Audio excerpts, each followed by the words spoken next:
कहानी की शुरुआत 17वीं सदी के जापान के एक बेहद शांत और खूबसूरत इलाके से होती है, जहां हंजो हसाशी नाम का एक महान निंजा योद्धा अपने शिराय राय कबीले के साथ एक साधारण लेकिन खुशहाल जीवन बिता रहा है। और हम देखते हैं कि हंजो अपनी पत्नी हारुमी और अपने बेटे सतोशी के साथ अपने घर के बगीचे में बैठा है, जहां वो अपनी नन्ही सी बेटी को प्यार से दुलार रहा है। जिसके बाद हंजो अपनी पत्नी को मुस्कुराते हुए देखता है और नदी से पानी भरने के लिए घर से थोड़ा दूर चला जाता है।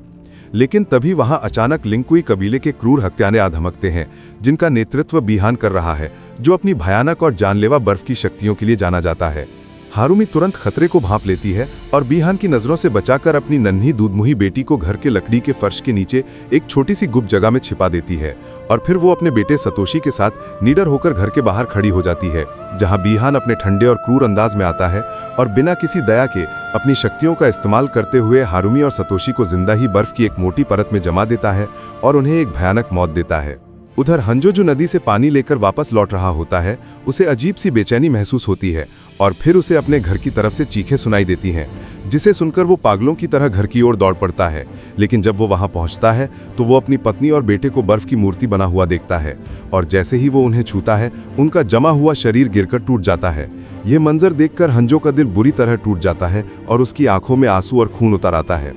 और इसी दौरान वहां छिपे लिंकुई के हत्यारे उस पर हमला कर देते हैं। लेकिन अब हंजो एक पिता और पति नहीं, बल्कि प्रतिशोध की आग में जल रहा एक राक्षस बन चुका है, जो अपनी कुनाई और तलवार का इस्तेमाल करते हुए उन हत्यारों को गाजर मूली की तरह काटने लगता है। और अंत में वो जंगल के बीचों बीच बीहान के सामने खड़ा होता है, जहां उन दोनों के बीच एक ऐतिहासिक लड़ाई शुरू होती है, जिसमें हंजो अपनी पूरी ताकत लगा देता है, लेकिन बीहान उसे चकमा देकर उसी की कुनाई छीन लेता है और हंजो के कंधे में घोंप देता है और फिर उसे बुरी तरह घायल करके जमीन पर गिरा देता है। और अंत में बीहान अपनी बर्फ की तलवार से हंजो के सीने को चीर देता है, जिससे हंजो वहीं अपनी आखिरी सांसें लेने लगता है और उसका शरीर रहस्यमयी तरीके से नरक की आग में जलकर राख बन जाता है। लेकिन कहानी यहाँ खत्म नहीं होती, क्योंकि बीहान के जाने के तुरंत बाद वहां आसमान से बिजली कड़कती है और पृथ्वी के रक्षक भगवान राइडन वहां प्रकट होते हैं, जो उस टूटे हुए घर के फर्श के नीचे छिपी हंजो की नन्ही बेटी को रोते हुए सुनते हैं और उसे सुरक्षित अपनी गोद में उठा लेते हैं, जिससे ये सुनिश्चित हो जाता है कि हंजो हसाशी का महान खून अभी भी इस दुनिया में मौजूद है। और यहीं से फिल्म सदियों की छलांग लगाती है और हम सीधे वर्तमान समय में आ जाते हैं, जहां हम कोल यंग नाम के एक MMA फाइटर को देखते हैं, जो एक पिंजरे के अंदर लड़ रहा है। लेकिन अब वो जानबूझकर लड़ाइयां हारता है और लड़ाई के बाद जब वो लॉकर रूम में अपनी चोटों पर बर्फ लगा रहा होता है, तो हम उसके सीने पर एक अजीब सा ड्रैगन के आकार का जन्म चिन्ह देखते हैं, जो उसे बचपन से मिला है। जिसके बाद हम देखते हैं कि कोल अपनी पत्नी एलिसन और बेटी एमिली के साथ एक छोटे से रेस्टोरेंट में खाना खाने जाता है। लेकिन तभी अचानक मौसम बदल जाता है और जुलाई की गर्मी में भी खिड़कियों पर बर्फ जमने लगती है और बाहर से एक भयानक परछाई आती है, जो कि बीहान है, जो अब सब जीरो बन चुका है और वो कोल को मारने के लिए वहां आया है, क्योंकि कोल उस भविष्यवाणी का हिस्सा है। और जैसे ही सब जीरो अपनी बर्फ की शक्ति से हमला करता है, तभी वहां जैक्स नाम का एक पूर्व विशेष बल का सैनिक आ जाता है, जो कोल और उसके परिवार को उस हमले से बचाता है और उन्हें अपनी गाड़ी में बिठाकर वहां से भागने को कहता है। और जैक्स कोल को बताता है कि सब जीरो उन सभी लोगों को ढूंढ ढूंढ कर मार रहा है, जिनके शरीर पर वो ड्रैगन का निशान है, क्योंकि वो लोग अर्थ रेल्म यानी पृथ्वी के चुने हुए योद्धा हैं। जैक्स कोल को एक पता देता है और उसे सोनिया ब्लेड नाम की महिला को ढूंढने के लिए कहता है और खुद सब जीरो को रोकने के लिए पीछे रुक जाता है, जहां जैक्स और सब जीरो के बीच एक पुरानी फैक्ट्री में भयानक लड़ाई होती है। लेकिन सब जीरो अपनी शक्तियों का इस्तेमाल करते हुए जैक्स को बहुत आसानी से हरा देता है और क्रूरता की सारी हदें पार करते हुए जैक्स के दोनों हाथों को बर्फ में जमा देता है और फिर उन्हें बूट से कुचलकर चकनाचूर कर देता है और जैक्स को वहां मरने के लिए छोड़ देता है। उधर कोल अपनी पत्नी और बेटी को एक सुरक्षित जगह पर छोड़कर उस पते पर पहुंचता है, जहां उसे एक सुनसान घर में सोनिया ब्लेड मिलती है। सोनिया कोल को समझाती है कि ये ड्रैगन का निशान कोई आम निशान नहीं है, बल्कि ये मॉर्टल कॉम्बैट नाम के एक प्राचीन टूर्नामेंट का निमंत्रण है, जिसमें बाहरी दुनिया यानी आउटवर्ल्ड के राक्षस पृथ्वी पर कब्जा करने के लिए आते हैं। और सोनिया ने अपने घर के एक कोने में केनो नाम के एक बदतमीज और खतरनाक अपराधी को जंजीरों से बांध रखा है और हम देखते हैं कि केनो की आंख पर भी वही ड्रैगन का निशान है। लेकिन केनो को ये निशान जन्म से नहीं, बल्कि उसने किसी और चुने हुए योद्धा को मारकर ये निशान हासिल किया है। तभी वहां अचानक शंगसुंग का भेजा हुआ एक अदृश्य राक्षस रेप्टाइल छत फाड़कर अंदर आ जाता है और उन तीनों पर हमला कर देता है।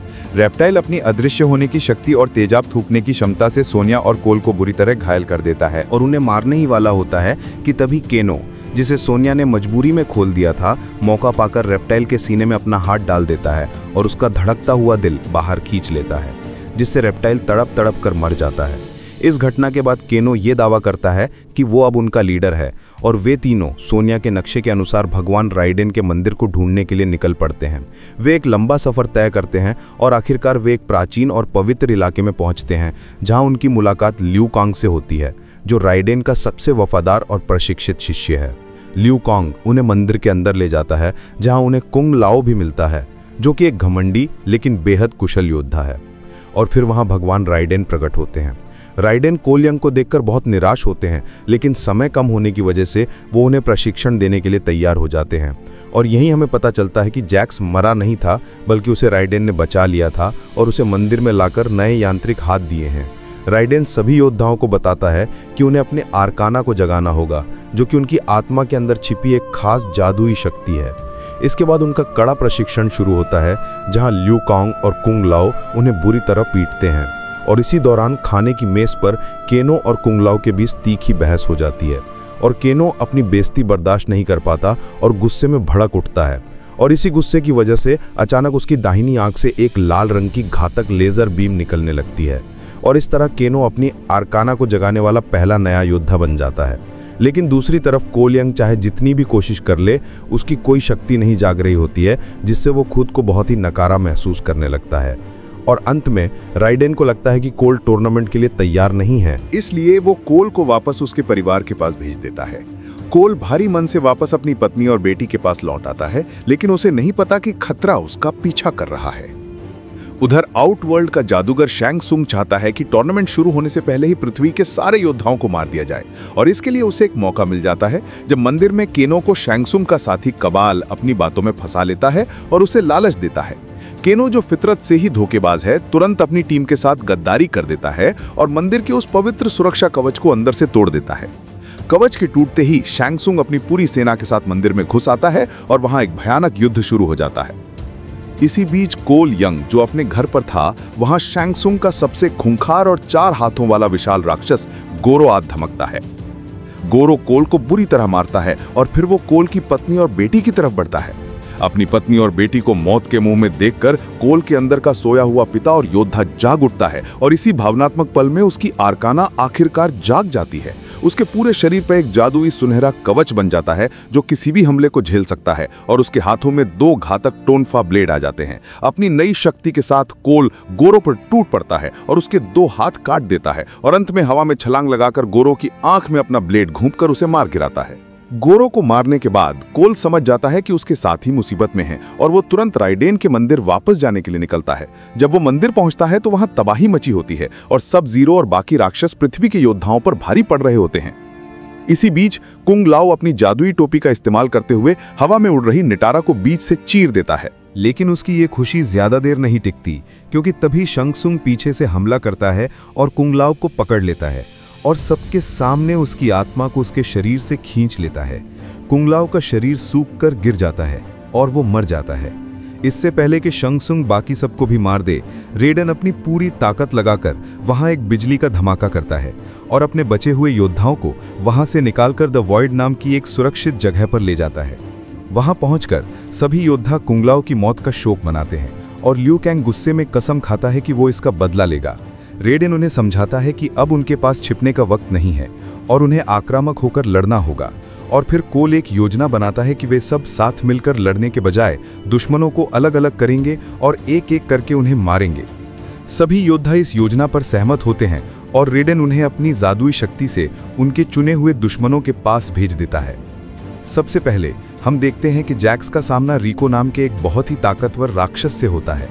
लेकिन जैक्स को एहसास होता है कि उसकी असली ताकत उसके जज्बे में है और इसी पल उसकी आर्काना जाग उठती है, जिससे उसके पतले यांत्रिक हाथ अचानक बदलकर विशाल और शक्तिशाली धातु के हाथों में बदल जाते हैं और जैक्स अपनी नई ताकत से रिको को उठा लेता है और उसके सिर पर दोनों हाथों से वार करता है, जिससे रिको का सिर कुचल जाता है और वो मारा जाता है। दूसरी तरफ सोनिया ब्लेड का सामना उस धोखेबाज केनो से होता है। सोनिया और केनो के बीच एक बहुत ही हिंसक लड़ाई होती है, जहां सोनिया अपनी होशियारी से उसे चकमा देती है और अंत में अपने घर के बगीचे में पड़े एक बौने की नुकीली मूर्ति को उठाकर केनो की उस आंख में घोंप देती है जिससे लेजर निकल रही थी, और केनो वहीं मर जाता है। केनो के मरते ही उसका ड्रैगन का निशान जादुई रूप से सोनिया के शरीर पर आ जाता है, जिससे सोनिया को भी आखिरकार अपनी शक्ति मिल जाती है। उधर लियू कांग कबाल से लड़ रहा होता है, लेकिन कुंगलाओ की मौत के गम में डूबा लियू कांग अपनी आग की शक्ति का ऐसा प्रदर्शन करता है कि वो अपनी आग से एक विशाल ड्रैगन का रूप धारण कर लेता है और कबाल को जिंदा निगल जाता है और उसे जलाकर राख कर देता है। वहीं सोनिया अपनी नई शक्ति से मिलेना के पेट में ऊर्जा का गोला दागती है, जिससे मिलेना के शरीर में एक बड़ा सा छेद हो जाता है और वो भी मारी जाती है। इस तरह पृथ्वी के योद्धा शैंग त्सुंग की लगभग पूरी सेना को खत्म कर देते हैं, लेकिन अभी भी सबसे बड़ा खतरा बाकी है, और वो है सब जीरो, जिसने कोल की पत्नी और बेटी को फिर से बंधक बना लिया है ताकि वो कोल को एक जाल में फंसा सके। सब जीरो कोल को एक पुराने और ठंडे जिम में बुलाता है, जहां पूरा फर्श बर्फ से ढका हुआ है। कोल वहां पहुंचता है और सब जीरो से लड़ने की कोशिश करता है, लेकिन सब जीरो का अनुभव और शक्ति कोल से कहीं ज्यादा है। सब जीरो कोल को बुरी तरह पीटता है और उसे जमाने लगता है, लेकिन तभी कोल को याद आता है कि उसके पास हंजो हसाशी की वो पुरानी कुनाई है, जिस पर अब कोल का अपना खून भी लगा है, और जैसे ही वो उस कुनाई को अपने हाथ में लेता है तो उसका खून उस प्राचीन हथियार से संपर्क करता है, और ये खून का रिश्ता सीधे नरक तक पहुंचता है, जहां हंजो हसाशी की आत्मा कैद थी,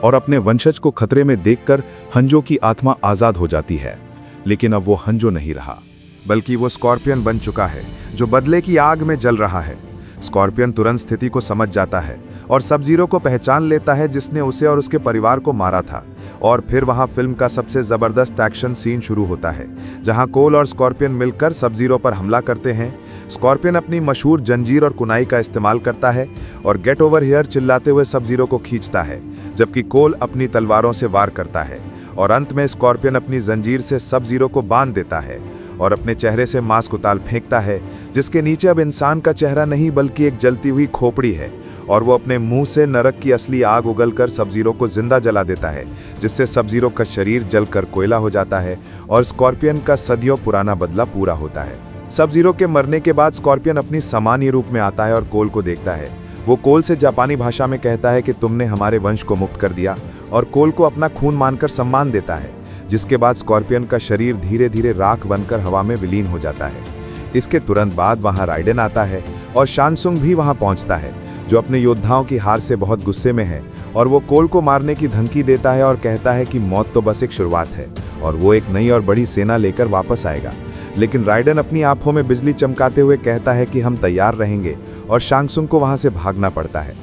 फिल्म के अंत में हम देखते हैं कि खतरा टल चुका है और राइडेन पृथ्वी के नए रक्षकों की एक सूची बना रहा है, और कोल यांग अपना सामान पैक करके एक नए सफर पर निकल रहा है। जब उससे पूछा जाता है कि वो कहाँ जा रहा है, तो वो कहता है कि वो हॉलीवुड जा रहा है, और कैमरा धीरे से एक मूवी पोस्टर पर जाकर रुकता है, जिस पर एक बहुत बड़े एक्शन स्टार का फोटो है और नाम लिखा है जॉनी केज, जो ये इशारा करता है कि अगली लड़ाई में जॉनी केज भी शामिल होगा। और इसी रोमांचक मोड़ पर यह फिल्म समाप्त होती है।